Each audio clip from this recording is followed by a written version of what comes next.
नमस्कार, भास psycho academy में आपका स्वागत है। आज हम आपके लिए लेकर आए भारत सरकार के आगामी लक्ष्यों के बारे में। तो जिन्होंने अभी तक हमारे चैनल को सब्सक्राइब नहीं किया है, प्लीज कर लीजिए, क्योंकि इससे ज्यादा इंपॉर्टेंट क्लास आपको और कहीं नहीं मिलने वाली है। तो पूरे वीडियो के साथ आप जुड़े रहिएगा। आज का क्लास बहुत ही ज्यादा इंटरेस्टिंग होने वाला है।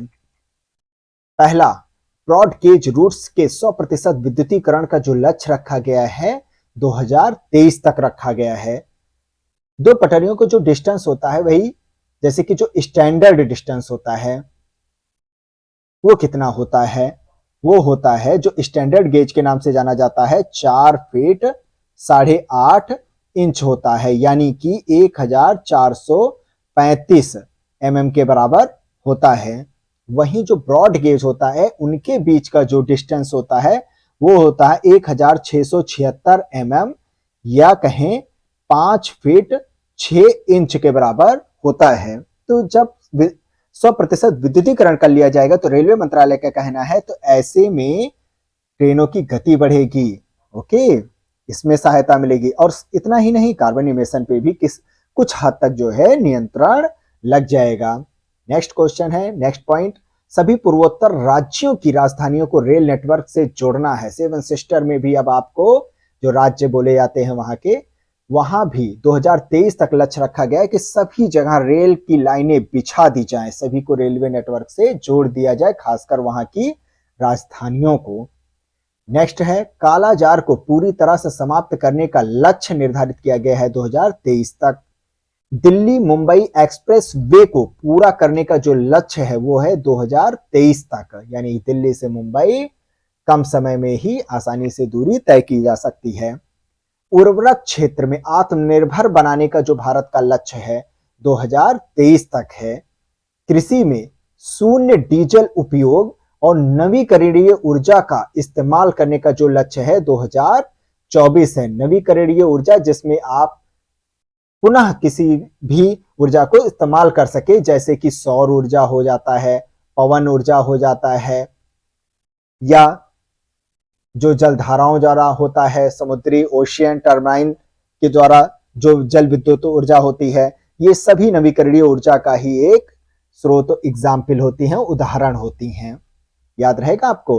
तो नवीकरणीय ऊर्जा के इस्तेमाल का, कृषि में शून्य डीजल उपयोग के इस्तेमाल का जो लक्ष्य रखा गया है वो 2024 तक है, शून्य डीजल।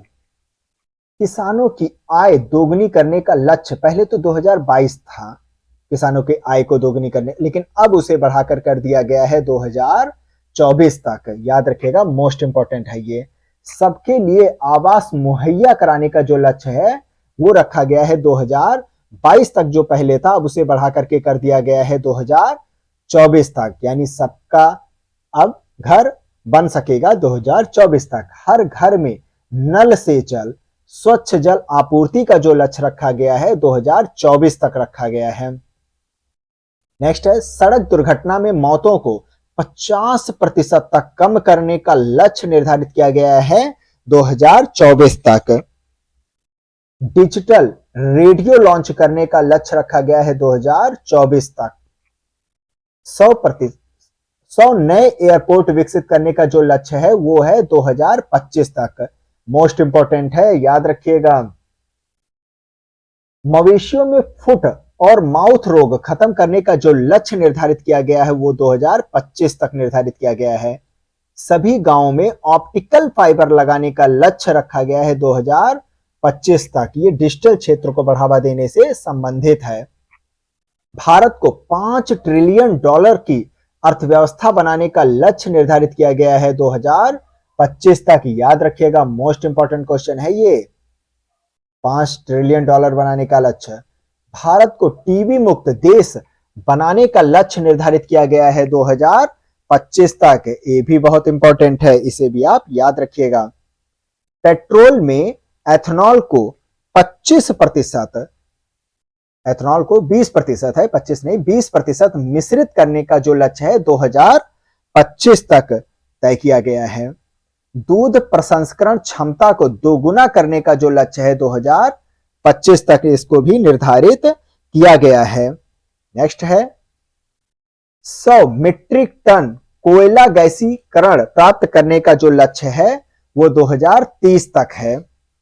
सेवा क्षेत्र में $1 ट्रिलियन निर्यात करने का जो लक्ष्य रखा गया है 2030 तक।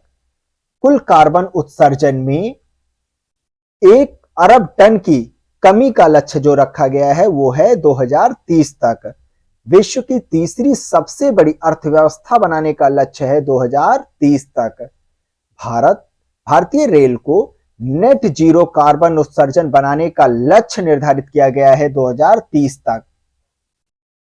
भारत में पूर्ण रूप से मलेरिया उन्मूलन का जो लक्ष्य निर्धारित किया गया है वो है 2030 तक। कुल वाहनों में 30% इलेक्ट्रिक वाहन करने का लक्ष्य है 2030 तक। HIV एड्स को खत्म करने एवं मलेरिया उन्मूलन का लक्ष्य रखा गया है 2030 तक। 500 गीगावाट अक्षय ऊर्जा प्राप्त करने का लक्ष्य रखा गया है। कब तक रखा गया है? 2030 तक। 280 गीगावाट सौर ऊर्जा प्राप्त करने का लक्ष्य निर्धारित किया गया है 2030 तक। इसमें सौर ऊर्जा की बात कही गई है और उसमें सभी अक्षय ऊर्जा की बात कही जाएगी। सौर, पवन और भी अन्य जो हैं उनको इसमें रखा गया है। ओके। हाइड्रोफ्लोरोकार्बन के उपयोग को 80% तक कम करने का जो लक्ष्य निर्धारित किया गया है 2047 तक। हाइड्रोफ्लोरोकार्बन ग्लोबल वार्मिंग को कंट्रोल करना है। भारत को ऊर्जा स्वतंत्र देश बनाने का जो लक्ष्य रखा गया है वो कब तक रखा गया है? 2047 तक। मुंबई शहर में शून्य कार्बन उत्सर्जन का लक्ष्य निर्धारित किया गया है 2050 तक। भारत द्वारा नेट जीरो का लक्ष्य रखा गया है 2070 तक। ओके, नेट जीरो इमिशन का जो लक्ष्य रखा गया है। भारत द्वारा शून्य कार्बन उत्सर्जन का और इसका पंचामृत जो ग्लासगो में COP26 सम्मेलन हुआ था उसमें भी जिक्र किया गया था। भारत द्वारा शून्य कार्बन उत्सर्जन का लक्ष्य रखा गया है 2070 तक। शून्य कार्बन उत्सर्जन, ये भी पॉइंट आप याद रखिएगा, ये अति महत्वपूर्ण प्रश्न है। तो इसी के साथ मैं आपसे विदा लेता हूं। जय हिंद, जय भारत।